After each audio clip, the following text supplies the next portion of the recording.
আসসালামু আলাইকুম। আবার আরেকটি ভূতের ঘটনা নিয়ে আপনাদের সামনে এসে পড়লাম। সো এই ঘটনাটা আমার বন্ধুর সাথে ঘটে যাওয়া এই ঘটনা। সো ঈদের দিন ছিল। সেদিন আমি নানু বাসায় যাচ্ছিলাম। আমরা ঢাকায় থাকি, এ কারণে আম্মু আর আমি মিলে নানু বাসায় যাচ্ছিলাম।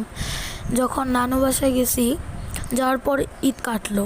যখন এশার আজান দিল, তখন আমরা বন্ধুরা মিলে নামাজে গেলাম। এশার সময় আমরা নামাজে গেছিলাম। তখন নামাজ পড়ে আসার সময় আমাদের কিছুটা কেমন শরীর ভার ভার লাগছিল। তখন আমাদের শরীর ভার ভার লাগার কারণে আমরা ভাবতে লাগলাম যে কি হলো। আমার বন্ধুকে জিজ্ঞেস করলাম, বন্ধু আমার খুব ভয় করছে।